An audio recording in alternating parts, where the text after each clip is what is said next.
जय श्री सद्गुरु महाराज की जय। श्री सद्गुरु महाराज की जय। श्री सद्गुरु महाराज की जय। स्वागतम गुरुदेव शरणागतम गुरुदेव। स्वागतम गुरुदेव शरणागतम गुरुदेव। स्वागतम गुरुदेव शरणागतम गुरुदेव। स्वागतम गुरुदेव शरणागतम गुरुदेव। स्वागतम गुरुदेव शरणागतम गुरुदेव। श्री सद्गुरु महाराज की जय। आप समस्त निवेदन है सभी लोग अपना अपना स्थान ग्रहण कर लें। पूज्य बाबा मंचासीन हो चुके हैं। अब हम आप पूज्य बाबा के आदेशानुसार यह मंच का कार्यभार हम आप लाभ लेंगे। श्री सद्गुरु महाराज की जय।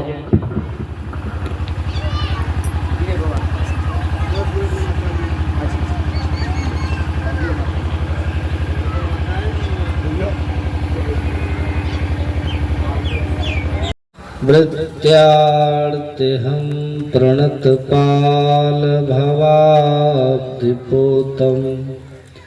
वन्दे महापुरुषते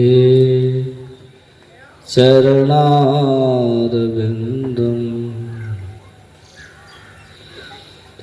धन्य धन्य सद्गुरु सुखद महिमा कही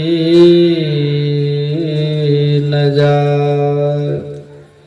जो कुछ कहूँ तुम्हारी कृपा मोते कछु न बसा।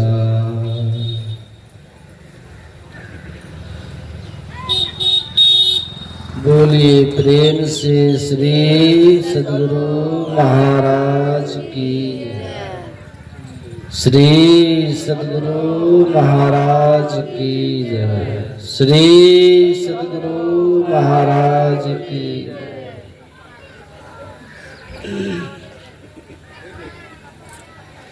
इस पावन मंच पर मंचासीन अर्चनीय वंदनीय मुद मंगलमय साधु समाज, परम आदरणीय सत्संग प्रेमी महानुभाव, पूजनीय माताओं तथा भक्तिमती बहनों, हम लोग यहाँ परमाराध्य संत सद्गुरु महाराज की कृपा से आदरणीय शंभु बाबू के आवास में आदरणीय श्री शंभु शाह जी के आवास में उनके जो पोते हैं जिनका नाम मयंक है, उनके जन्मदिन के अवसर पर यहाँ सत्संग का कार्यक्रम रखा गया है। और ये गुरु महाराज की कृपा से संभव हो पाया है। सत्संग आप लोग बहुत ध्यान से सुनिएगा। एक जगह सत्संग हो रहा था तो वहाँ बहुत भीड़ थी। 2 4 5 बूढ़ी माताएं सत्संग से निकलकर चल दी घर की तरफ। तो रास्ते में लोगों ने पूछा कहाँ गई थी, कहाँ गए थे सत्संग में? तो सुने नहीं, कहा हम लोग के लायक सत्संग नहीं था।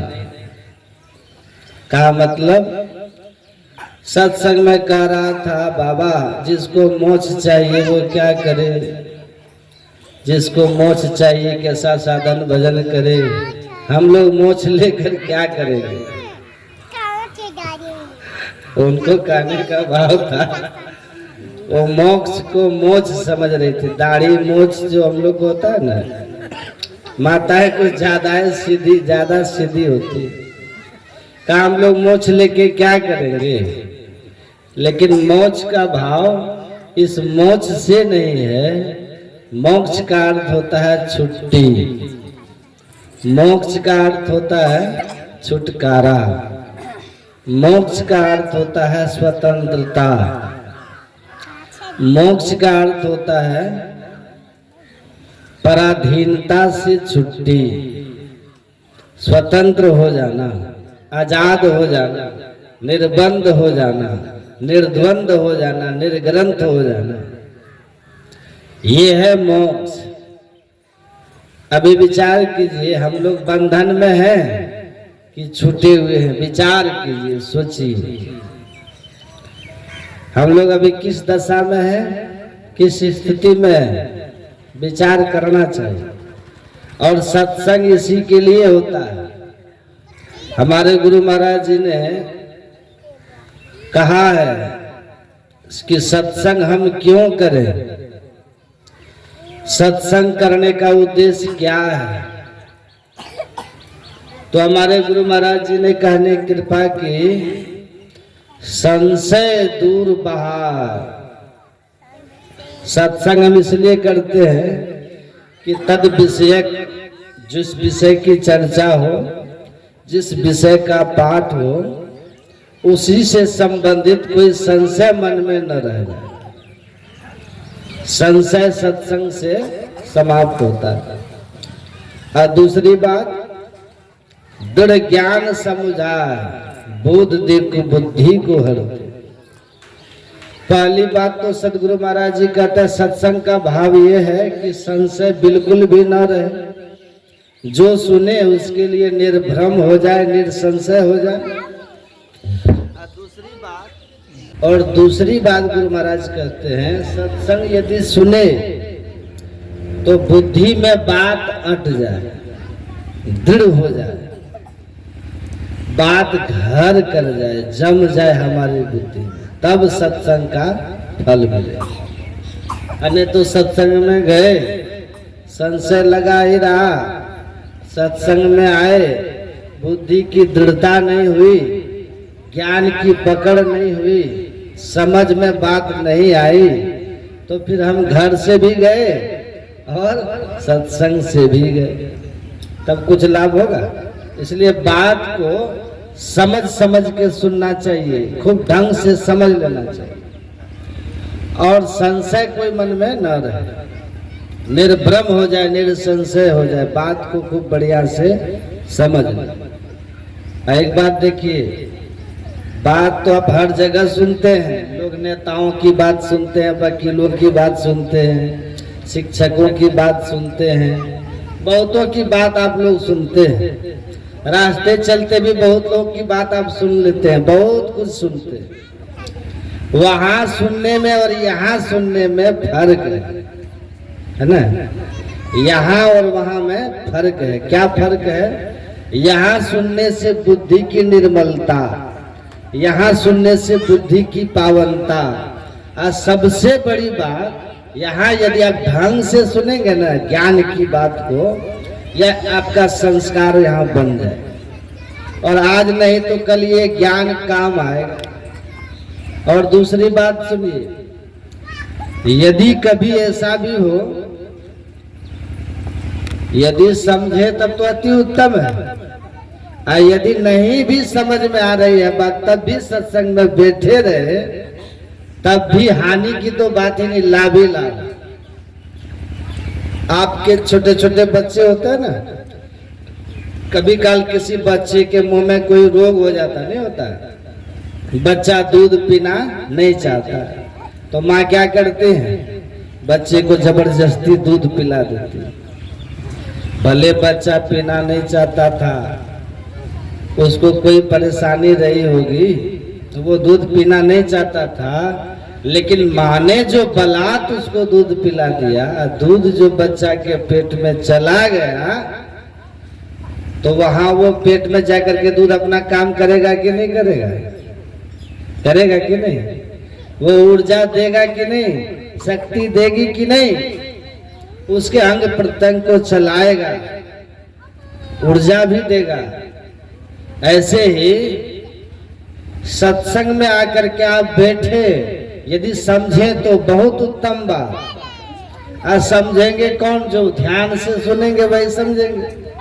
और यदि कोई बात एकादशी जो समझ में नहीं भी आए तो समझिए इधर न कान से हम सुन लिए भीतर चला गया तो वो संस्कार पैदा करता है, भीतर में संस्कार देता है।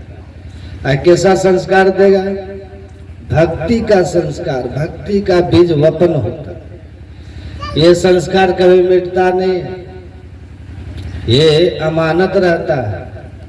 अब भगवान श्री कृष्ण ने तो कह दिया, भगवान ने तो प्रतिज्ञा करके कहा है, कौन्ते प्रति जाने ही न में भक्त प्रणश्यति। हे अर्जुन, मैं संकल्प करके कहता हूं मेरे भक्तों का कभी नाश नहीं होता, इस ज्ञान का कभी नाश नहीं होता। भक्ति बीज बिन से नहीं, जो जुग जाए अनंत, ऊंच नीच घर जन्म ले तो संत को संत। भक्ति बीज पलटे नहीं, आए पड़े जो चोर, कंचन जो बिष्ठा पड़े घटे न ताको मोह।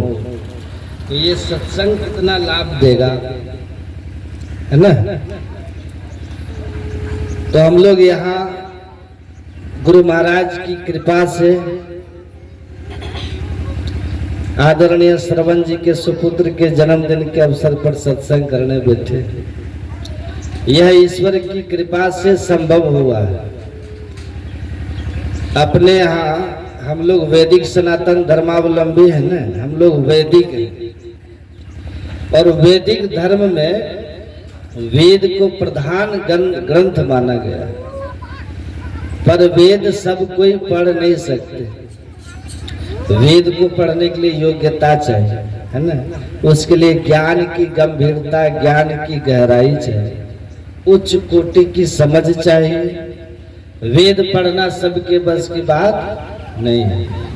तो महापुरुषों ने उसी वेद ज्ञान को समझाने के लिए, उनको सरल बना करके, सहज बना करके, सब ग्राही बना करके समझाने के लिए, सब कोई आसानी से समझ जाए, वेद ज्ञान को जान ले, जान करके हृदयंगम करे, इसके लिए महापुरुषों ने बहुत विचार किया।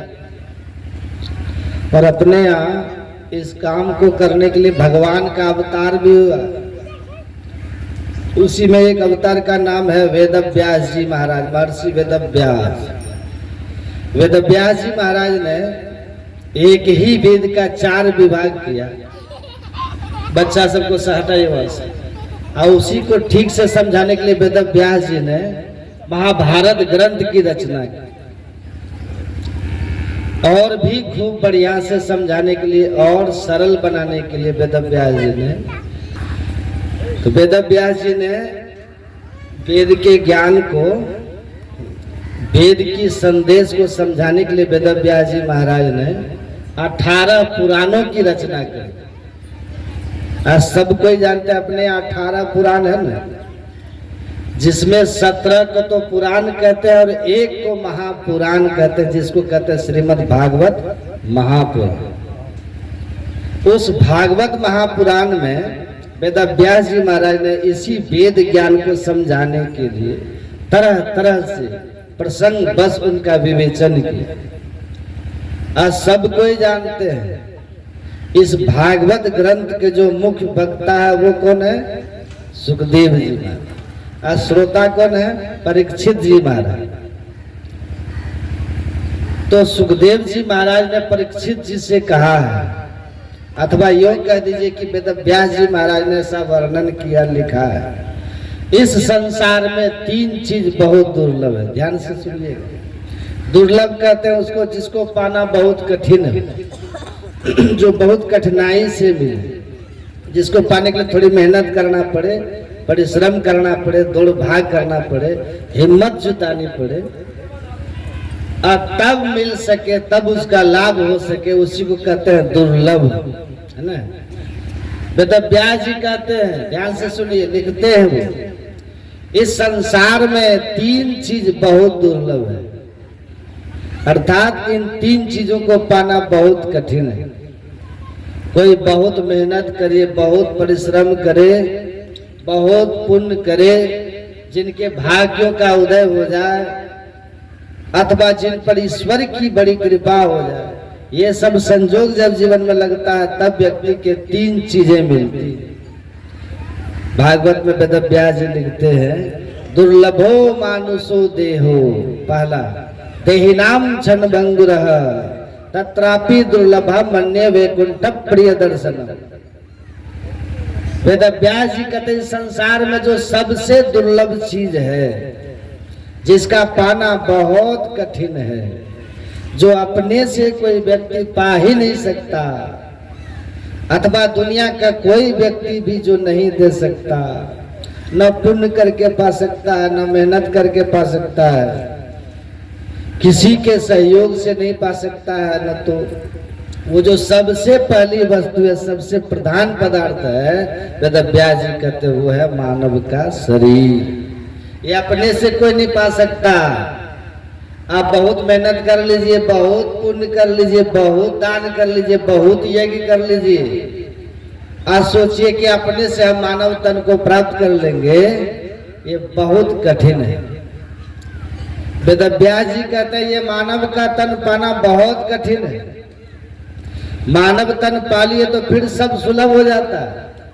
मानव के शरीर में है तो सुंदर सुंदर भोजन भी कर लेते हैं, मानव के शरीर में है तो अच्छा अच्छा कपड़ा भी पहन लेते हैं और अनुकूल कपड़ा पहन लेते हैं। अभी देखिए ठंडी का समय है ना, ठंडी में जैसा वस्त्र आपको चाहिए, जैसा पोशाक हमको चाहिए, जो अभी के वातावरण के अनुकूल है, ऐसा कपड़ा हम लोग पहन लेते हैं। ठंडी लगती है, चादर ओढ़ लेते हैं, कंबल ओढ़ लेते हैं, स्वेटर पहन लेते हैं, टोपी पहन लेते हैं, अग्नि भी जला करके घूरा ताप लेते हैं, धुनी ताप लेते हैं। ठंडी का समय है, मानव का तन हमको मिल गया, ये सब व्यवस्था हम कर सकते हैं। लेकिन और भी ये सब व्यवस्था और सब में कुत्ता ऐसा कर सकता है, गाय ऐसा कर सकती है, अन्य कोई भी जीव ऐसा नहीं कर सकता। ये मानव तन में सब तरह की व्यवस्था अनुकूलताएं हैं। मानव ही बढ़िया से बढ़िया भवन बना करके, सुंदर महल बना करके तब उसमें रह सकता है, सुख ले सकता है। मनुष्य ही एक से एक भोजन बना करके उसका स्वाद ले सकता है। गाय के लिए, भैंस के लिए तो बस निश्चिंत वो हरी घास ही सब दिन खाएगा, वो बस कुट्टी भूसा ही खाते रहेंगे। लेकिन मनुष्य को देखिए, कभी खीर खाता है तो कभी पूरी खाता है, कभी तरह तरह का मिष्टान खाता है, मेवा खाता है, 56 प्रकार का व्यंजन भोग मनुष्य तो लगाता है। ये सब व्यवस्था है मनुष्य के लिए। इसलिए वेदव्यास जी कहते हैं मानव का तन जो अभी मिला हुआ है, जहाँ सब तरह की अनुकूलता है, व्यवस्था है, ये अपने से कोई नहीं पा सकता। मनुष्य बने तभी तो आप नेता बन पाते हैं, पहले मनुष्य बने तभी तो आप मास्टर साहब भी बन पाते हैं, पहले मनुष्य बने तभी तो आप डॉक्टर साहब भी बन पाते हैं, किसान बन पाते हैं, खेतीहर बन पाते हैं। आप पहले मनुष्य बने तभी तो आप बिजनेसमैन, व्यापारी भी बन जाते हैं। तो सबकी जड़ तो मानव का तन है। गाय ऐसा नहीं करती, भैंस ऐसा नहीं कर सकती, जो जंगलों का राजा शेर है वो भी ऐसा नहीं कर सकता। इसलिए वेदव्यास जी कहते ये मानव का तन पाना बड़ा दुर्लभ है। और आप ये मत सोचिए कि आप शरीर है, ये मानव का शरीर हम लोग को मिला है। हम लोग का नहीं मतलब हम जीव हैं, जीवात्मा हम लोग हैं। शरीर अलग है, हम लोग अलग हैं। शरीर है जड़, हम लोग हैं चेतन। शरीर है मर, हम लोग हैं अमर। इसकी तो मृत्यु होती, इसका जन्म होता रहता। इस शरीर में कभी बाल्यावस्था आती है, बच्चे देखते हैं, बच्चे होते हैं, फिर वही बड़ा हो जाता है, इसमें यौवन आता है, युवावस्था आती है, फिर वही वृद्ध होकर के बुढ़ापा उसको घेर लेता है। ये तो बदलते रहता है शरीर, पर इसके भीतर आप और हम जो है जीवात्मा, इसी जीवात्मा को ये मानव का तन मिलना बड़ा कठिन है।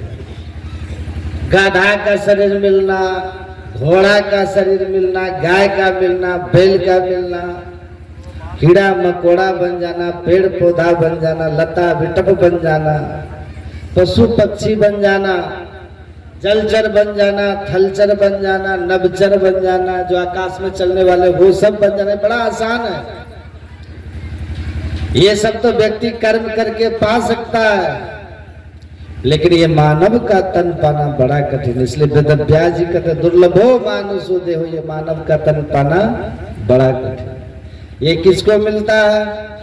जिस पर ईश्वर की कृपा हो, बस उसी को केवल ये शरीर मिलता है। ईश्वर कृपा के बिना कोई सोचे कि हम मनुष्य पाल है, मनुष्य शरीर, कोई जीव की कामना हो, मानव तन चाहते तो सब कोई है। काकभुसुंडी जी महाराज कहते हैं, पढ़िए रामायण में, काकभुसुंडी जी कहते हैं, जीव चराचर जाचत जेहि।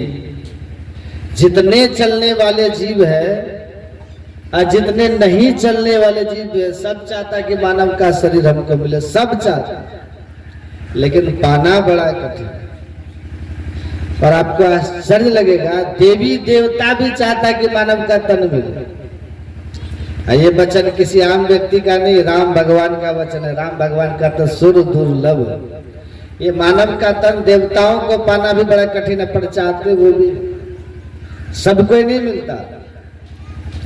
जिन पर ईश्वर की बड़ी कृपा होती है वो करुणा करते हैं, दया की दृष्टि से जब ईश्वर किसी को देखते हैं ना, तब ये मानव का तन मिलता है, नहीं तो पाना बड़ा कठिन है।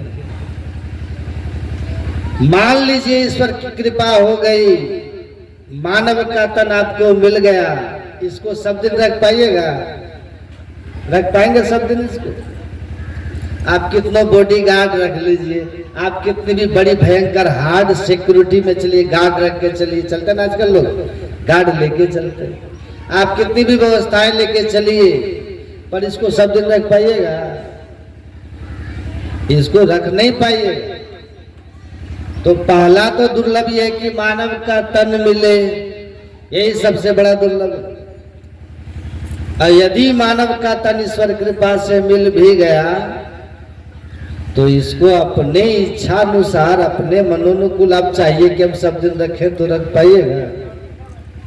नहीं रख पाइएगा। कितना भी परिश्रम कर लीजिए, कितना भी अकल लगा लीजिए, कितनी भी बुद्धि लगा लीजिए, कितना भी दिमाग खपा लीजिए, कुछ भी कर लीजिए, इस मानव तन को सब दिन आप रख नहीं पाएगा। एक व्यक्ति ने कहा कि बाबा हम बूढ़ा कभी नहीं होंगे। बूढ़ा? हमने कहा क्यों नहीं होंगे? कहा हम च्यवनप्राश खाते हैं। तो च्यवनप्राश खाने से सब दिन जवान रह पाइएगा? च्यवनप्राश जिस ऋषि के नाम पे बना है ना, च्यवन ऋषि के नाम पे बना है च्यवन, और अश्विनी कुमार ने उनको बना करके दिया था। वो च्यवन ऋषि भी बूढ़ा होकर के मर के संसार से चले गए। तो च्यवनप्राश खाने वाले सब दिन जवान रह पाएंगे? कब शरीर छूटेगा, कब बूढ़ा होंगे, कब ये छूट जाएगा, कोई आता पता नहीं है। ये भी मत सोचिए कि बूढ़ा होके ही हम मरेंगे, ऐसा भी निश्चित नहीं है। निश्चित है नहीं, बालक नहीं यौवने, नहीं वृद्धि कछु बंद, वह अवसर नहीं जाने जब आए पड़े जम फंद। जम का फंदा कब आएगा है किसी को जानकारी? कोई नहीं जानता। कितना बच्चा तो माँ के पेटे मर करके जन्म लेता है, कितना जन्म लेते ही मर जाता है। विमला नानु पश्यन्ति पश्यन्ति ज्ञान चक्षुषा, जिसके पास ज्ञान की दृष्टि होते वो देख लेता मर के कौन कहा जाता है। पर सबको ये बात तो पता नहीं चलता। आपको पता, हम लोग जो मनुष्य है ना, मनुष्य के पेट में जो मनुष्य, जो माएँ जो होती है, माताएं जो होती हैं, माताओं के पेट में जो बच्चा होता है वो उल्टा टंगा रहता है पेट में। गाय का बच्चा तो तभी वो सीधा रहता है, उसका मुंह रहता है एकदम पीछे की तरफ, उधर धर रहता है, तभी वो सीधा रहता है। और हम सब जो माँ के पेट में रहे हैं पूरे 9 महीना, वहाँ तो बिल्कुल उल्टा लटक करके रहते हैं। वहाँ खून होता है, पीप होता है, रस होता है, रक्त होता है, क्या क्या वहाँ रहता है। गंदगी से भरी रहती है जगह, मलमूत्र की थैली जा रहती है, वहीं पर हम लोग 9 महीना तक पड़े रहते हैं बेचारे, वहां रहते हैं। कितना तो वहां रहते रहते माँ के पेट में ही मर जाता है। और आपको आश्चर्य लगेगा कितने को मार दिया जाता है वहीं। बहुत इतनी घटना घट रही, जानते ना, भ्रूण हत्या, माँ के पेट में बच्चा को मार दिया जा रहा है। ईश्वर की कृपा उन पर हुई, मानव तन देखिए मिल गया, लेकिन मानव तन पाने के बाद भी कब वो मरेगा कोई अता पता है? वहीं मर जाता, कितने को मार दिया जाता। माँ के पेट में बच्चा को ज्ञान होता, बोध रहता, वहां भी बच्चा को ज्ञान होता, और वहां कोई बच्चा को मार दे, आप विचार कीजिए ये कितना दुखद होता होगा, है? उस बच्चा को भी कष्ट होता है, उसको भी दुख होता है, कितना वहीं पर मर जाता है, कितना को मार दिया जाता है। कितना बच्चा तो जन्म लेने के समय इतनी पीड़ा, इतना दुख होता है कि जन्म लेने के समय ही मर जाता है। कितना का जन्म होता है, छठी भी नहीं देखता, छुट्टी हो जाती है। कितने जवान भी प्रमाण चढ़ जाते हैं। बूढ़ा के लिए कहते बूढ़े तन की क्या पड़ती थी। इसलिए संत गुरु नानक देव कहते हैं, नहीं बालक नहीं यौवने, नहीं वृद्धि कछु बंद, वह अवसर नहीं जाने जब आए पड़े जमपन। जम का फंदा कब आएगा ये किसी को पता नहीं है। ये वेद व्यास जी महाराज कहते, पहला तो सबसे जो दुर्लभ है वो है मानव का तन पाना। ये बहुत दुर्लभ चीज है, और यदि मानव का तन मिल गया तो जिंदा रहना बड़ा कठिन है। जिंदा रहना बहुत कठिन है। कौन कब मरेंगे ये किसी को पता नहीं। झूठे सुख को सुख कहे, मानत है मनमोद, जगत चबेना काल का कुछ मुख में कुछ गोद। कबीरा गर्भ नो कीजिए, काल गहे कर केस, न जाने कित मारी है, क्या घर और क्या परदेश। कहाँ कब किसको मार देगा कोई पता है, किसी को अता पता नहीं। तो दूसरा जो सबसे दुर्लभ चीज है वेद व्यास जी कहते वो है मानव का तन जिंदा रहना। यदि जिंदा रह गए तब, पहला तो दुर्लभ ये था कि मानव का तन कठिन है पाना, ईश्वर कृपा से मिल गया। ईश्वर कृपा से हम जिंदा भी हैं, पढ़ लिख लिए, पढ़ लिए, नौकरी चाकरी कर रहे, खेती गृहस्थी कर रहे, बिजनेस व्यापार कर रहे, हम जिंदा भी हैं, अपना कमा रहे, खा रहे हैं, बाल बच्चा का परवरिश कर रहे, अपनों से मिलके हैं, मित्र से दोस्ती करके दुश्मन से झगड़ा करते रहते, अड़ोसी पड़ोसी प्रेम से रहते। ये समय हमारा बीत रहा है ना। लेकिन वेद व्यास जी कहते हैं यदि आप जिंदा हैं, जिंदा रहने के बाद भी एक चीज बहुत दुर्लभ है जो सबको नहीं मिलता। वो क्या है दुर्लभ चीज? दुर्लभो मानुषो देहो देहि नाम क्षण भंगुरः तत्रापि दुर्लभम मन्ये वैकुंठ प्रिय दर्शनम। इसमें सबसे जो दुर्लभ चीज है वह यही सत्संग का प्राप्त हो जाना। ये सत्संग का प्राप्त हो जाना बहुत दुर्लभ है। मानव का तन मिल गया, दुर्लभ था, ईश्वर कृपा से मिल गया। हम जन्म ले लिए, संसार में आ गए, अभी तक जीवित है, ये ईश्वर की कृपा। हम जिंदा है। जिंदा रहने के बाद जो दुर्लभ चीज है, मास्टर बनना दुर्लभ नहीं है, डॉक्टर बनना दुर्लभ नहीं है, बड़े बड़े पद पे चला जाना दुर्लभ नहीं है, बहुत धन कमा लेना भी दुर्लभ नहीं है, बहुत यश कमा लेना, बड़ी प्रतिष्ठा कमा लेना, ये भी कोई दुर्लभ चीज नहीं है। सब कुछ पा लेना बड़ा आसान है। लेकिन वेद व्यास जी कहते हैं कोई संत जीवन में मिल जाए, संत का सानिध्य हमको मिले, संत का संग हमको मिले, संत का दर्शन हो जाए, संत का ज्ञान हमको सुनने के लिए मिल जाए, संत का वचनामृत पान करने के लिए मिल जाए, ये बहुत दुर्लभ चीज। ये बात कौन बोल रहे हैं? हम कौन बोल रहे हैं?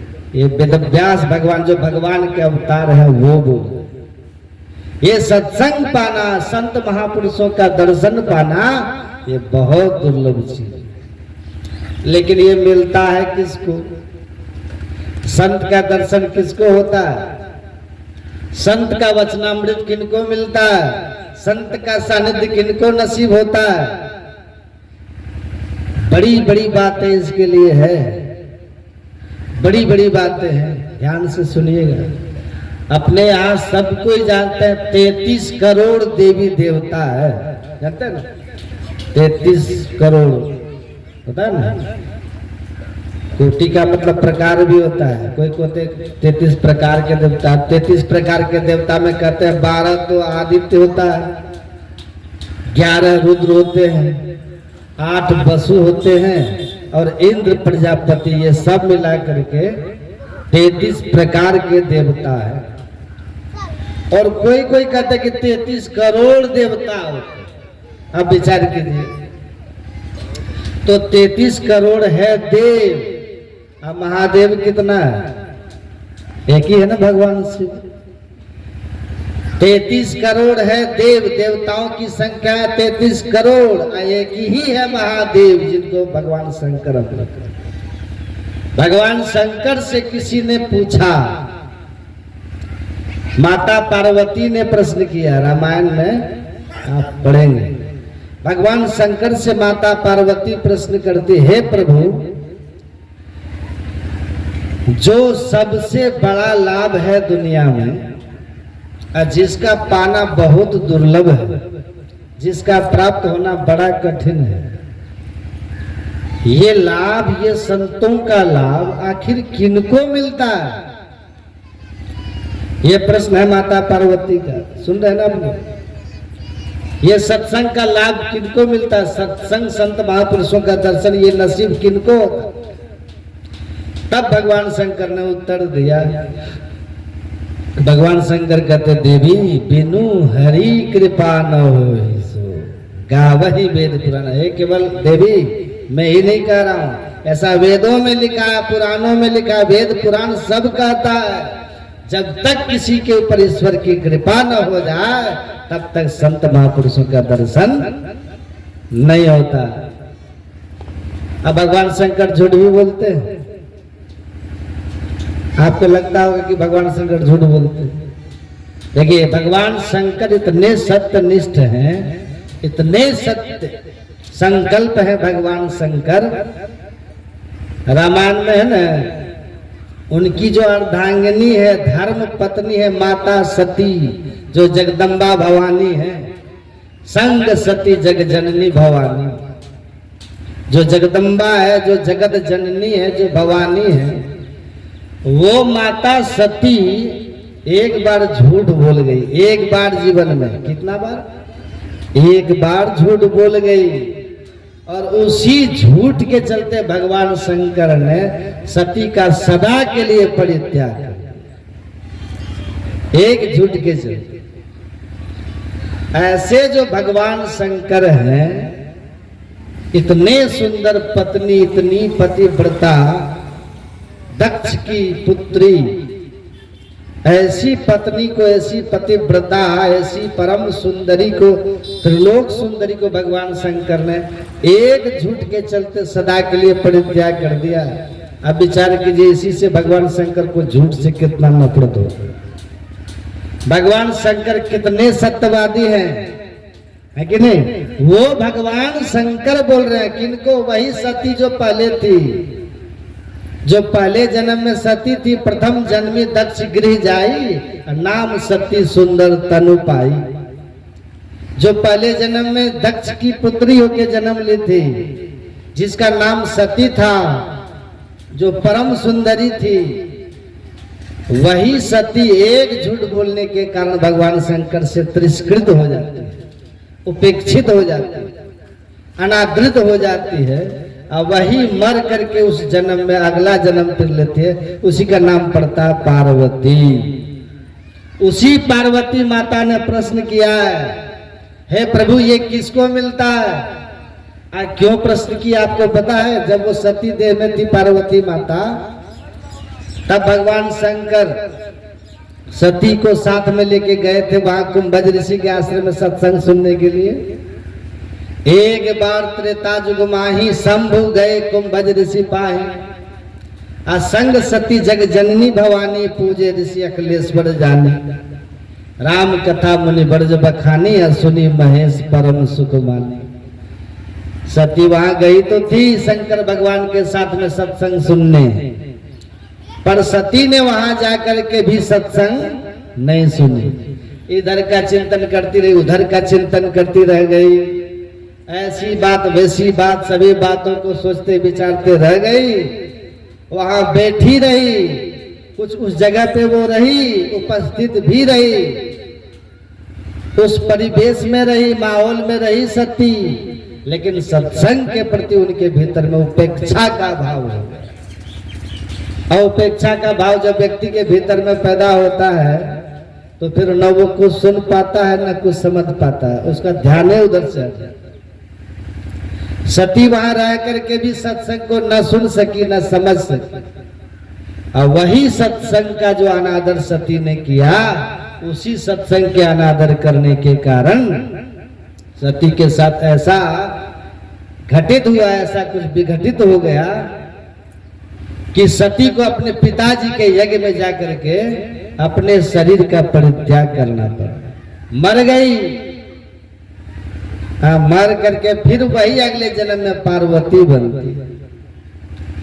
सती कोई साधारण नहीं थी, उनको पहले जन्म का स्मरण था, सत्संग का अपमान की थी, सत्संग को उसने अवहेलना की थी, अनादर की थी, उसका बड़ा भयंकर परिणाम निकला था। शंकर भगवान का वचन है, साधु अवज्ञा तुरंत भवानी, कर कल्याण अखिल के हानि। साधु अवज्ञा कर फल ऐसा, लंका जरे निशिकर कर जैसा। यदि कोई साधु का अपमान करे, साधु की अवहेलना करे, सत्संग का तिरस्कार करे, शंकर भगवान का, तो उसका कल्याण कभी नहीं होता। वही ये सती मर करके इस जन्म में पार्वती बनी। और वही प्रश्न फिर पार्वती का कि हे प्रभु, आप कृपा करके बताइए, जो सत्संग है, ये संत महापुरुषों का दर्शन है, ये कैसे मिलता है, जिसका प्राप्त होना बड़ा लाभ है। गिरिजा संत समागम समन लाभ कचवन, भगवान शंकर कहते हैं। तो पार्वती माता प्रश्न करते हैं, जिसका पाना बड़ा लाभ की बात है, ये सत्संग मिलना बड़ा लाभ की बात है, सबसे बड़ा लाभ की बात है। ये सत्संग, ये महापुरुषों का संग आखिर किसको मिलता है, कैसे मिलता है? तब भगवान शंकर, जो देवों के देव महादेव हैं, जो भोलेनाथ अवधर दानी हैं, जो महान शक्तिनिष्ठ हैं, जो झूठ को कभी बर्दाश्त नहीं करते, उस भगवान शंकर ने कहा, उनके मुख से निकला हुआ ये भाव है। भगवान शंकर कहते, देवी बिनु हरि कृपा न होहि सो। गावहि वेद पुराण, जब तक किसी के ऊपर ईश्वर की कृपा न हो जाए तब तक ये बहुत कठिन है, नहीं मिलता। यहाँ जो सब आप लोग करके बैठे ऐसे ही बैठ गए हैं, तलियारे में इतने लोग हैं, आएंगे अभी तो इतने लोग तो नहीं है, लेकिन कौन आते हैं यहाँ? जिनको ईश्वर चुनते हैं, जिन पर ईश्वर की बड़ी कृपा होती है ना, वही यहाँ करके बैठते। यही भगवान शंकर कहते, बिनु हरि कृपा न होहि सो। हे देवी, ये बिना ईश्वर कृपा के हो ही नहीं सकता। देखो, मैं तो कहता ही हूं, लेकिन ये मत समझो केवल मैं कहता हूं। भगवान शंकर कहते, गावहि वेद, वेद गा रहा है इस बात को। अभी सुने पाठ में, आप सुन रहे थे पाठ में, ओम युंजान प्रथमं मनस्तत्वाय सविता धियम अग्निर ज्योतिर्निश्चय पृथिव्याध्यावरत। ये वेद भगवान का ये संगीत है, वेद भगवान का गाना है, गाते हैं वेद भगवान। वही भगवान शंकर कहते कि वेद ने ऐसा गाया है। वेद भगवान कहते, हे मनुष्यो, यदि जगत प्रसव करता ईश्वर को पाना चाहते हो, यदि शब्द लगा हुआ है, यदि चाहते हैं। कौन चाहते हैं? यदि क्यों लगा करके बोल रहे हैं? यदि चाहते हैं तो यदि क्यों चाहते हैं? इसलिए चाहते हैं कि जब तक हम ईश्वर को नहीं जानेंगे, जब तक हम ईश्वर को नहीं पाएंगे, तब तक जन्म मृत्यु का दुख लगा रहे। जन्म मृत्यु में बड़ा कष्ट होता है। तो वही वेद भगवान कहते, हे मनुष्यों, यदि आप ईश्वर का दर्शन चाहते हैं ना, जन्म मृत्यु के दुख से छूटना चाहते हैं, ये ठंडा का दुख तो कुछ भी नहीं है। ये ठंडी का दुख तो आप दूर कर लेते हैं, घुरा जला के आग ताप लिए ठंडी खत्म, कम्बल ओढ़ लिए ठंडी खत्म, गर्मी का समय आता पंखा चला लिए गर्मी खत्म, भूख लगी भोजन कर लिए भूख का दुख खत्म। कोई बीमारी होती है, डॉक्टर के पास जाते हैं, औषधि खा लेते हैं, बस बीमारी खत्म। हड्डी टूट जाती है, फ्रैक्चर हो जाता है, डॉक्टर के पास जाते हैं, उसको जोड़ जाड़ करके स्टील का रोड आड़ी लगा के उसको ठीक करके दुरुस्त कर देते, खत्म। लेकिन ये जन्म मृत्यु का जो चक्कर लगा है, हड्डी टूटी तो आप बना लिए, रोग हुआ तो आप ठीक कर लिए, लेकिन हड्डी टूटने या रोग का जड़ क्या है, इसकी मूल क्या है, इसका शरीर ही तो है। यही तो दुख देता रहता है। एक बार हड्डी टूटी जुड़वा लिए, फिर एक्सीडेंट कीजिए, फिर हड्डी टूट जाएगी। माथा दर्द था, औषधि खा के ठीक करवा लिए, फिर पेट में दर्द हो जाएगा। पेट का दर्द ठीक हुआ, फिर टीबी पकड़ लेगा, टीबी की दवा खा लिए, टीबी ठीक हो गया, फिर सर्दी जुकाम हो गया। कितना ठीक कराइएगा, कितना इलाज कराते रहिएगा, और आप शरीर तो है नहीं, इसके भीतर रहने वाले जीव तत्व है। आए देह का बंधन पड़ गया, तो ये कब तक चलता रहेगा, जब तक हम ईश्वर का दर्शन नहीं कर लेते हैं, परमात्मा को देख नहीं लेते हैं। वही तो हमारा सर्वस्व है। इसलिए वेद भगवान कहते हैं उनको देखो, उनको पाओ, उनका दर्शन कीजिए। इसके लिए सबसे पहला काम करने के लिए वेद भगवान कहते हैं, वही है पहला काम, सबसे पहला काम वेद भगवान कहते हैं सत्संग, अर्थात बुद्धि योग, मतलब सत्संग। ये देखिए वेद भगवान शिव कह रहे हैं, बिनु हरि कृपा न हो सो गावै वेद पुराण। वेद ऐसा गा रहा। अब पुराण का देखिए, पुराण पढ़िए, भागवत में सुनिए, नारद जी का वचन सुनिए पुराण से। भाग्यो देन बहु जन्म समर्जिते न सत्संगमं च लभते पुरुषो यदा वै। अज्ञान हेतु कृत मोह मदान्धकार नाशम विधाय तदोदयते विवेकः। ये भागवत महापुराण का वचन है। गावहि वेद पुराण, नारद जी कह रहे पुराण से। जब किसी व्यक्ति के अनेकों जन्म के भाग्यों का उदय हो, भाग्योदय बहु जन्मों से भाग को जमा करते करते, भाग जमा कैसे होता, भाग जमा होता पुण्य करने से। आप पुण्य हम कैसे करते हैं, किसी भूखा को 2 रोटी खिला दिए, किसी नंगा को कपड़ा पहना दिए, किसी बीमार को इलाज करवा दिए, है ना, किसी बेघर को घर बना दिए, किसी अनपढ़ को पढ़वा लिखवा दिए, दान पुण्य कर दिए, कहीं पर स्कूल बना दिए, कहीं पर कुआं खोदवा दिए, कहीं पर हॉस्पिटल बनवा दिए।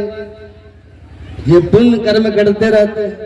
सत्संग कर लिए, सत्संग करवा दिए, इससे पुण्य भी होता है, पुण्य का फल भी सत्संग है। सत्संग करने से दुनिया का सबसे बड़ा पुण्य होता है, करवाने से। इसलिए पुण्य की जड़ है ये सत्संग, पुण्य के फल से मिलता भी। यही सब करते करते धीरे धीरे जब हमारा पुण्य पूंजीभूत होता है, पुण्य पुंज बिनु मिले न संता, जब पुण्य पूंजीभूत होता है अनेक जन्मों से करते करते, उसी पुण्य के फल से हमारे भाग्यों का उदय हो। नारद जी कह रहे हैं ऐसे अनेक जन्मों से शुभ कर्म करते करते, पुण्य कर्म करते करते, सत्कर्म का अनुष्ठान करते करते ये मानव का तन मिलता है। सत्कर्म करते करते जब भाग्यों का उदय होता अनेक जन्मों का अनंतर, तब ये सत्संग की प्राप्ति होती है। यही पुराण में लिखा हुआ, गावहि वेद पुराण बहु जन्म समर्जिते ना सत्संगमं च लभते पुरुषो यदा वै। किसी जीव को, किसी शरीरधारी जीव को, मानव तनधारी इस जीव को ये सत्संग की प्राप्ति तब होती जब भाग्यों का उदय हो। और ये मिल गया तब नारद जी कहते हैं तदोदयते विवेक, इससे विवेक की जागृति होती है। बिनु सत्संग विवेक ना हो, या राम कृपा बिनु सुलभ न सोई। बिना हरि कृपा की, ईश्वर कृपा के, राम कृपा के सत्संग नहीं मिलता। और सत्संग के बिना हमारे विवेक की जागृति प्राप्ति नहीं होती।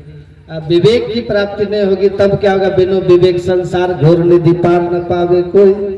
बिना विवेक के संसार चक्र में, जन्म मृत्यु के चक्र में पड़े रहेंगे, बस दुख होता रहेगा।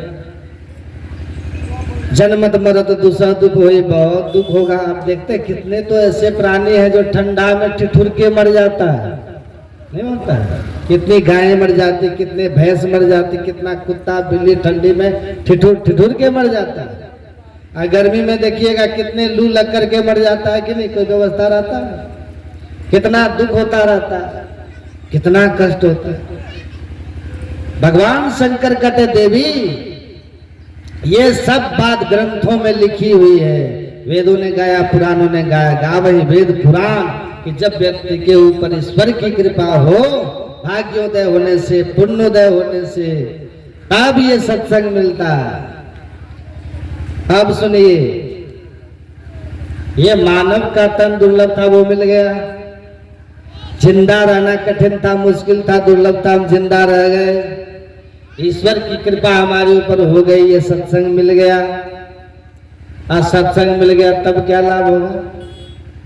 सत्संग के मिलने से सत्संग का फल क्या होना चाहिए?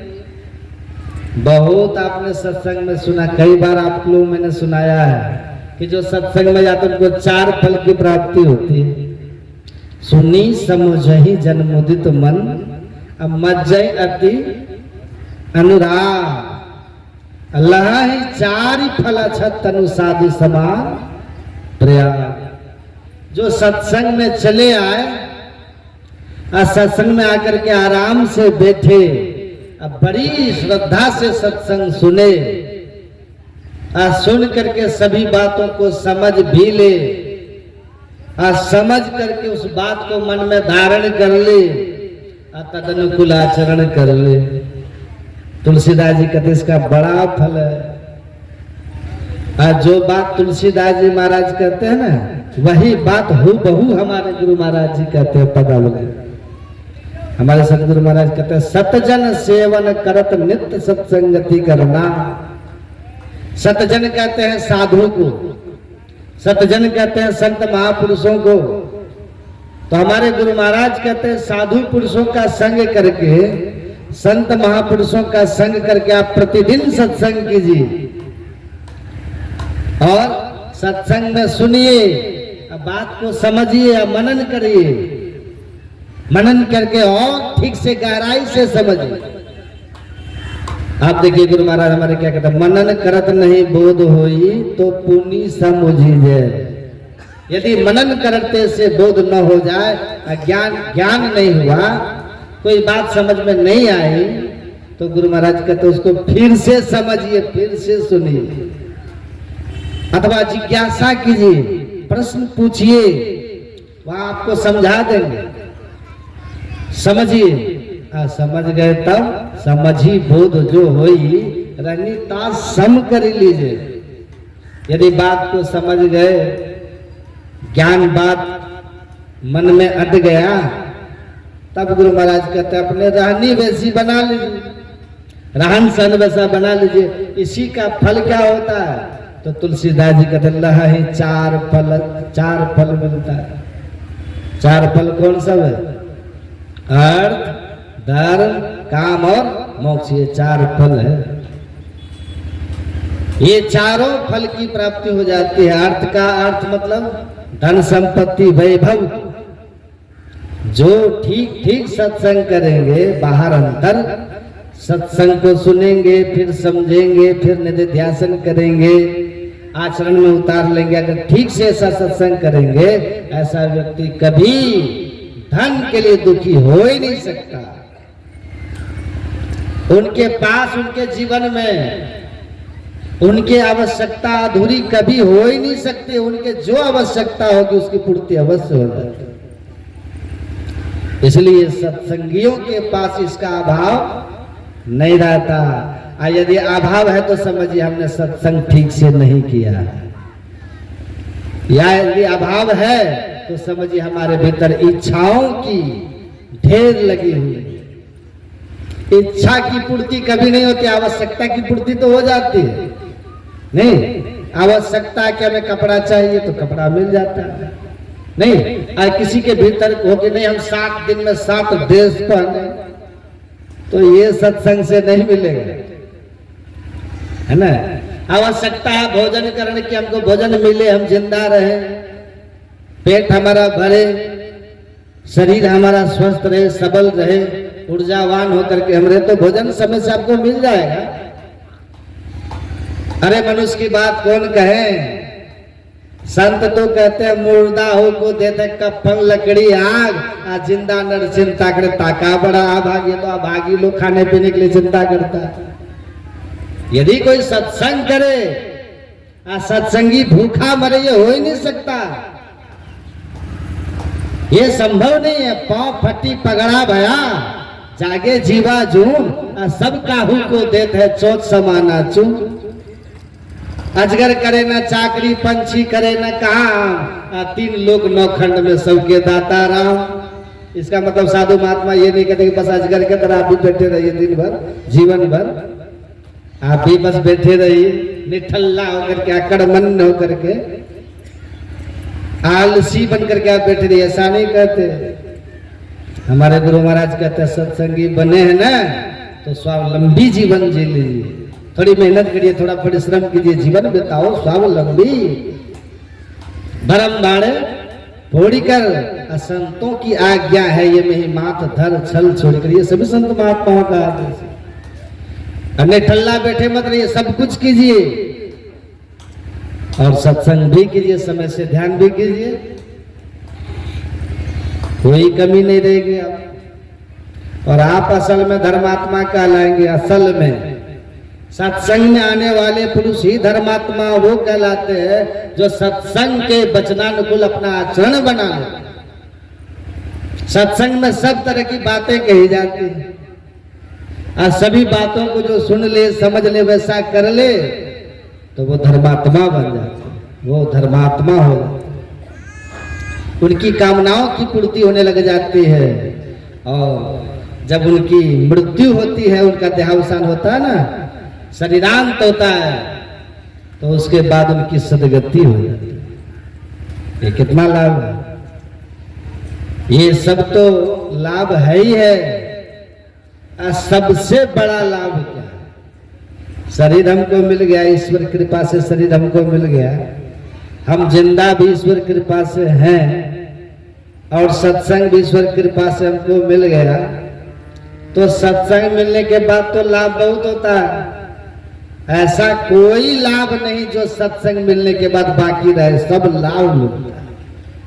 मति की रति गति भूति भलाई, जब जही जतन जहां जही पाई, सो जानब सत्संग प्रभाव लोक वेदना अनुभव, सब मिलता है। जलचर थलचर नभचर नाना जे जड़ चेतन जीव जहाना, सबको मिलता है। जो सत्संग करेंगे उन सबको मिलेगा। लेकिन सत्संग पाने के बाद सबसे बड़ा लाभ क्या है?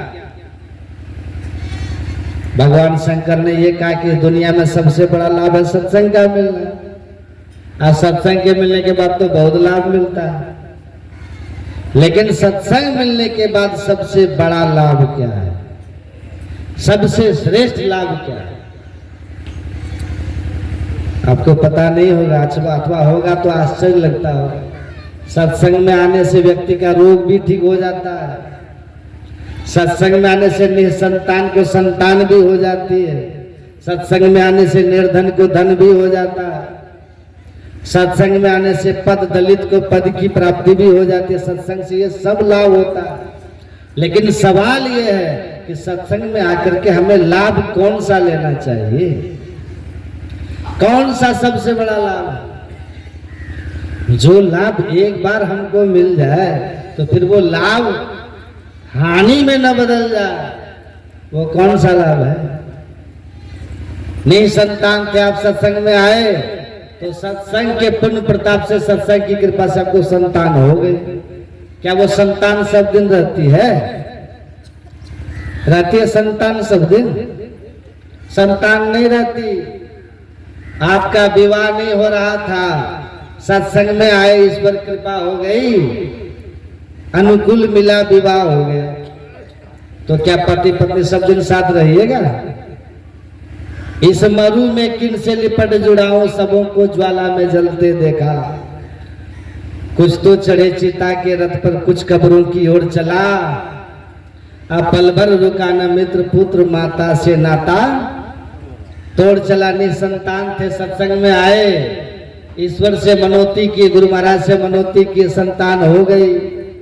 लेकिन संतान होने के बाद भी कितनी माताएं रोती बिलखती रह जाती, पुत्र चला जाता रहता है, या पुत्र है या मां चली जाती है। विवाह हो गया, पति पत्नी हो गए, पर कौन कब जाएंगे, पहले जाएंगे, कोई जानते इस बात को? किसी को आता पता नहीं। ये स्थिति है संसार की। पल भर रुका न मित्र, पुत्र माता से नाता तोड़ चला। लैला रोती ही रही, पर हाय कितने मजनू मुंह मोड़ चला। ये सब जो लाभ मिल करके छूट जाए, वो लाभ बड़ा कैसे हो सकता है? हम पहले बेघर थे, घर हमारे पास नहीं था, पर सत्संग करने लग गए, पुण्य कर्म करने लग गए, पवित्र कर्म करने लगे, मेहनत करने लगे, परिश्रम करने लगे, ईश्वर की कृपा हो गई, सुंदर सा घर हम बना लिए।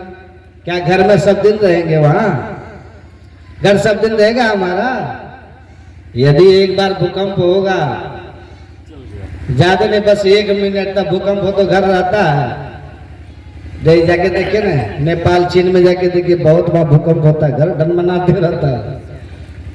भारत में कभी कल भूकंप होता है, देखते हैं क्या क्या दशा हो जाती है लोगों की, कितना भयभीत हो जाते हैं लोग, क्या क्या होता है। अब बरसात में देखते हैं, जब बाढ़ का समय आता है, मीरगंज के पास एक घर था, उधर लोग बता रहे थे, एक बार बाढ़ आया था, बहुत जोर का बाढ़, 2008 में। मीरगंज जो चौक है ना, उससे थोड़ा उधर दक्षिण साइड में एक घर था, पेट्रोल पंप है उधर, जानते हैं? कोई थे वहां, सोनार भाई, जाति पाति की बात नहीं करना चाहिए, लेकिन बता रहे हैं। एक था वहां, उसका घर बेचारे का सुनार था, बड़ा सुंदर घर बनाया था, पानी भरा, जो लोग सुना रहे थे, हम देखे नहीं, घर सहित कहाँ गया घर वाला पता ही नहीं चला, घर भी गायब हो गया, घर वाला भी सब लापता हो गया। 2008 की मकान सहित व्यक्ति लापता हो जाता है, नाव पर बैठे बैठे नाव सहित लापता हो गया। ये सब क्या होता है? कितनी मेहनत करके बेचारे बनाए होंगे घर, कितना मेहनत किए होंगे, कहां कहां से पैसा ला करके जुटा करके, कितनी एड़ी चोटी का पसीना एक करके, ये करके वो करके, यहाँ जा करके वहां जा करके, इससे मिल करके उससे मिल करके, रात दिन एक करके बेचारे वो सुंदर सा मकान बनाए होंगे, लेकिन मकान सहित काल कल्पित हो गए। कितना सुंदर कपड़ा पहनते होंगे, कमा करके देखते हैं, लेकिन कपड़ा सहित लोग मर जाते हैं। ऑफिस में बैठे बैठे कितने की विदाई हो जाती है, घर में सबके साथ है, चल देते हैं। पल भर रुका न मित्र, कोई पल भर भी प्रतीक्षा नहीं करता। ये सब क्या? इसका मतलब ये नहीं कि सब बेकार, ऐसा नहीं कहते महापुरुष, ये सब बहुत आवश्यक है, ये सब चाहिए भी। मकान नहीं रहेगा तो आप रहिएगा कहाँ? कपड़ा नहीं रहेगा तो फिर पहनिएगा क्या? अन्न नहीं होगा तो खाइएगा क्या? ये सब तो जरूरी है, लेकिन ये सब के साथ रहते हुए, इन सब को पाते हुए, इन सब को स्वीकारते हुए, भीतर से बुद्धिमान होकर के ये रहना चाहिए, हमारी बुद्धिमानी ऐसी होनी चाहिए कि इसी में हमको कुछ ऐसा भी पाले हम, जो हमारा कोई छीन न सके, जो हमसे कोई छीन न सके, जो हमसे कभी अलग न हो सके, जो शरीर रहे तब भी साथ रहे, और शरीर नहीं रहे तब भी साथ रहे। हम जिए तब भी हमारे साथ हो, और मरे तब भी हमारे साथ हो। दुनिया का सब व्यक्ति हमारे साथ हो तब भी वो हमारे पास रहे, और जब दुनिया का सब व्यक्ति हमारा साथ छोड़ दे तब भी जो हमारे पास रहे। ऐसा कोई एक धन होना चाहिए कि नहीं? ऐसा कोई धन तो हमारे पास होना चाहिए, ऐसी कोई पूंजी तो हमारे पास होनी चाहिए, जो सबके रहने के बाद भी हो, नहीं रहने के बाद भी हो। ये क्या कि सब है तो हम बड़े खुश है, सब साथ छोड़ दिया तो सिर ढूंढ रहे हैं, ये क्या? एक ऐसा धन हमको चाहिए, एक ऐसी पूंजी हमको चाहिए, सब है तब भी वो पूंजी हमारे पास है, हंस रहे मुस्कुरा रहे। आज सब यदि साथ छोड़ दे तब भी हमारी मुस्कुराहट खत्म ना हो, तब भी हमारी हंसी पर कोई पानी न फेर सके, वो धन भी तो चाहिए। वैसी पूंजी भी तो हमारे पास होनी चाहिए। वो कौन सी पूंजी है? अब वो पूंजी कहाँ मिलेगी? यही है विवेक, यही है विचार, यही विवेक आपको सत्संग में मिलेगा। आपके पास तो कोई नेता जाएंगे उधर से खूब बढ़िया सड़क बना देंगे, आपका बनाते हैं कि नहीं? आप कितना सुंदर सा घर बना लेते हैं, लेकिन वो घर सिर्फ दिन एक जैसा रहता है सब दिन, न रोड एक जैसी सब दिन रहती है, न घर एक जैसा सब दिन रहता है। कपड़ा खरीदते 6 महीना साल भर होते तो देखिए पट फुट के पुराना होके पट फुट के खत्म हो जाते हैं। ये सब क्या है?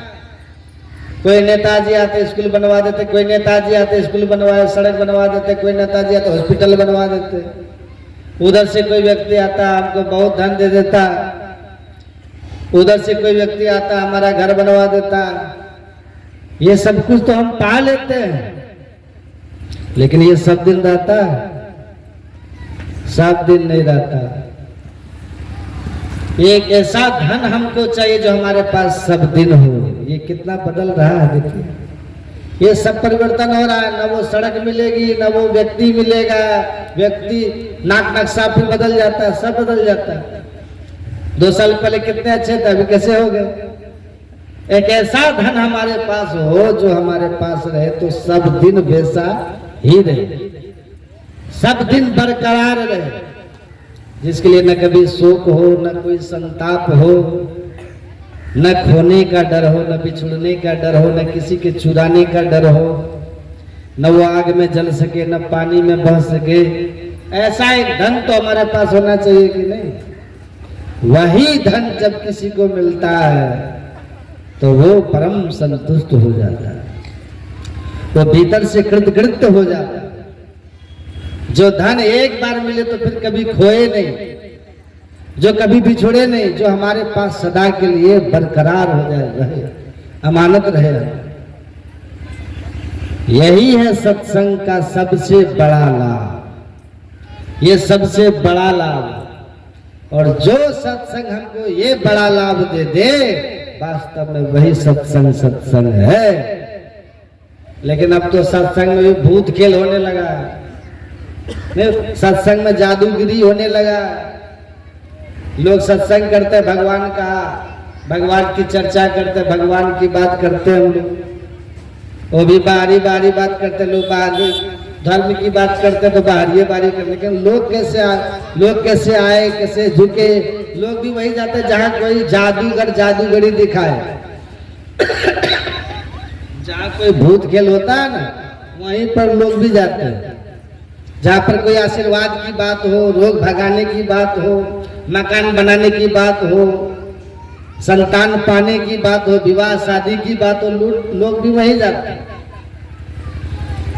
ऐसे सत्संग में हम नहीं आते जिस सत्संग में आने के बाद ऐसा लाभ हमको मिले, जो लाभ कितना भी बाढ़ आ जाए तभी उसको बहा न सके। ऐसा लाभ हमको मिले चाहे कितना भी अग्निकांड हो जाए पर उसको जला न सके। ऐसा लाभ हमको मिले चाहे दुनिया, पूरी दुनिया हमारा शत्रु बन जाए, तब भी उस लाभ को छीन न सके। ऐसे लाभ की बात कोई नहीं करता। कबीर साहब कहते हैं ये दुनिया दीवानी हो रही, ऐसी दीवानी दुनिया भक्ति भाव नहीं बुझे जी। कोई आवे तो बेटा मांगे, लोग सत्संग ना करके बेटा की मांग करते, संतान संतति की मांग करते। कोई आवे तो बेटा मांगे, यही गोसाई दीजिए जी। कोई आवे दुख का मारा हम पर कृपा कीजिए जी, वो कहते हैं मेरा दुख दूर कर दीजिए किसी तरह। एक बार दुख दूर होगा फिर दुख होगा कि नहीं होगा? माथा में दर्द था बहुत दिन से, गए सत्संग में, बाबा कृपा कीजिए माथा दर्द हमारा ठीक हो जाए। अब बाबा कृपा कर दिए, थोड़ा मंत्र मार दिए, जादू टोना कर दिए, माथा दर्द ठीक हो गया। कहते वाह यही गुरु, यही बढ़िया बाबा है। लेकिन फिर दोबारा माथा में दर्द होता है कि नहीं बताइए? सब दिन के लिए ठीक हो जाता है माथा दर्द, फिर हो जाता है। कुछ भी पा लीजिए वो फिर से खत्म हो जाता, मिल करके बिछड़न को दुख भारी। वही कबीर साहब ने ऐसी दीवानी दुनिया भक्ति भाव नहीं बूझे जी, कोई आवे तो बेटा मांगे यही गोसाई दीजिए जी, कोई आवे तो का मारा हम पर कृपा कीजिए जी, कोई आवे तो दौलत मांगे, धन की यातना करते, धन की कामना करते, कहते बाबा धन नहीं है कृपा कीजिए। अगर धन आपको पाने का आशीर्वाद दे भी देंगे तो क्या हो जाएगा, क्या मिलेगा आपको। इंदिरा गांधी थी ना, गई थी देवराहा बाबा के पास, हार गई थी बेचारी, देवराहा बाबा के पास गई कि बाबा हार गए आशीर्वाद दीजिए, का ठीक है जाओ आशीर्वाद देता हूँ, जीत जाओ। वो जीत तो गई, प्रधानमंत्री बन गई, लेकिन रही सब दिन घरे में। देखिए बेचारी घरे में वो कैसे संजोग लगा कि घरे में छुप कर किसी ने मार दिया, कहाँ बची। राजीव गांधी को देखिए, वो भी बड़ा भक्त थे देवराहा बाबा के, वो भी जाते आशीर्वाद मांगते रहते थे, बाबा आशीर्वाद देते रहते, वो भी प्रधानमंत्री बन गए। अब प्रधानमंत्री बन करके गए थे मुंबई शहर, मुंबई में वहां भाषण देना था उनको, पूरे शहर को नाकाबंदी कर दिया गया था। अब वहां राजीव गांधी खड़ा है भाषण देने के लिए, लाखों की भीड़ है, एकदम गली गली चप्पा चप्पा वहां पुलिस का पहरा, लेकिन उसी भीड़ में प्रधानमंत्री है और उसकी सिक्योरिटी, अब विचार कीजिए कैसा होगा। लेकिन वहीं पर कैसे कैसे बम फूटा और उनका वही चिथड़ी उड़ गया बेचारा, रहा सब। अब विचार कीजिए मेहनत कितनी, परिश्रम कितना, कहाँ तो बेचारा पायलट था, हवाई जहाज का ड्राइवर था, अब मेहनत किया, माँ का भी देन रहा, कुछ प्रधानमंत्री बने, लेकिन देखिए परिणाम क्या हुआ।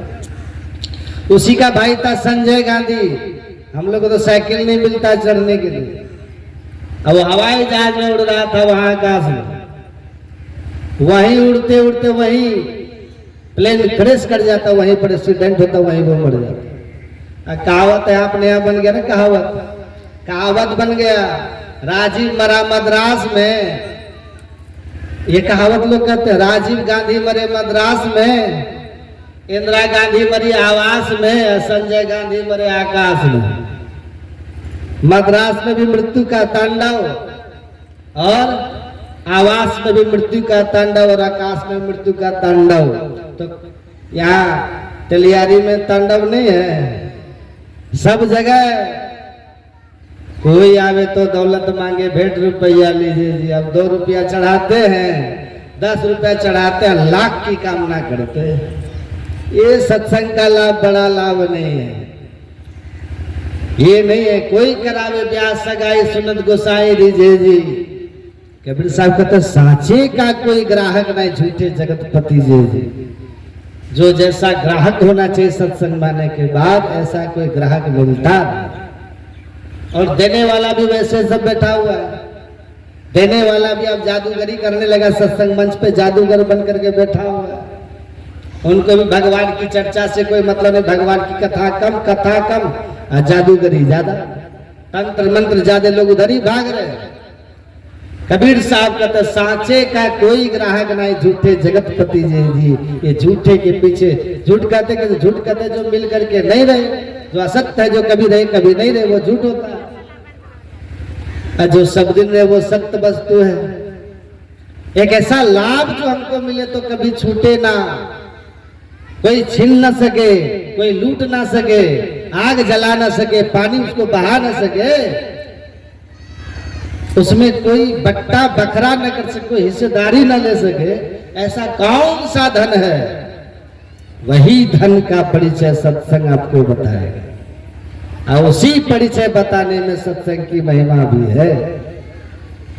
वही दे दे लाभ ये सत्संग, तब इसकी महिमा सत्संग की होती। तो आप देखिएगा ये पहला दिन का प्रथम सत्र का सत्संग है ना, एक ही टाइम का सत्संग है और एक टाइम सत्संग सुनना है, एक टाइम और बचा है, आधा खत्म आधा बचा, एक समय गया बीत रहा है, और अभी आपको एक टाइम का सत्संग सुनना है। इसी लाभ की चर्चा करेंगे। वो कौन सा लाभ है, वो लाभ हमको कैसे मिलेगा। जो सदैव हमारे साथ रहे, जब तक जिंदा है तब भी पास में, और जब यहाँ से जाएंगे तब भी पास में। और आप अकेला में कभी बैठ करके सोचिएगा आखिर साथ क्या जाएगा, उस अंतिम यात्रा में हमारे साथ क्या चलेगा। जब यहाँ से चलेंगे दुनिया से तब क्या जाएगा, उसी लाभ का पता सत्संग में बताएंगे, वही लाभ आपको हम देंगे।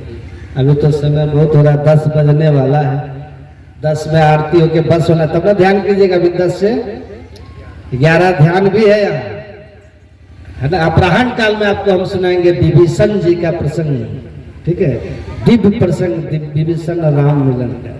विभीषण जी कैसे राम भगवान से मिले हैं, अब विभीषण जी क्यों मिले हैं, मिल करके उनको क्या मिला है, ये विभीषण जी थे कौन, इस प्रसंग को हम खूब बढ़िया से आपको अपराह्न काल में सुनाएंगे। ऐसे मैंने पहले सोचा था कि यहाँ पे और कोई विषय सुनाएंगे, लेकिन अच्छा विषय लगा, यहाँ के अनुकूल, माहौल के अनुकूल, यहाँ पर हम विभीषण और राम मिलन का प्रसंग सुनाएंगे अपराह्न। तो आप अपराह्न काल के सत्संग में समय से आकर के बैठिए और अधिक संख्याओं में दूसरों को भी लेके आइए। यहाँ आकर के बैठ करके ये एक टाइम का सत्संग का लाभ वो ले लें, लाभ लेकर के जीवन को कृतार्थ करें। फिर अपराह्न काल में सुनेंगे, जो किसी कारण से नहीं आ सके, किसी कारण से मान लीजिए कोई कारण हो, घर में काम अथवा कहीं जाना पड़ जाए, तो ऐसी व्यवस्था हो गई है, सबके घर घर में मोबाइल तो सब रखते, अपने अपने मोबाइल में सब, YouTube में एक चैनल है महर्षि मेही आश्रम, उसको आप सब्सक्राइब कर लीजिएगा। आप कहीं भी रहिएगा, यहाँ के सत्संग का लाभ ले लीजिए। यहाँ तो सुनिएगा, जहाँ कहीं भी हम रहेंगे दुनिया में, हमेशा आपको मिलता रहेगा वो सत्संग, आप सुनते रहेगा अपने मोबाइल में सब। ये महर्षि मेही आश्रम को सब्सक्राइब कर लीजिए, यहाँ करके तो सुनिए। यदि नहीं आ सके किसी कारण से, तो वहाँ घर से भी सुन लीजिएगा। तो अपराह्न काल में और विशेष चर्चा, याद रखिएगा विभीषण मिलन का प्रसंग हम सुनाएंगे, बड़ा दिव्य प्रसंग है। एक भजन होगा, फिर आरती होगी। बोलिए श्री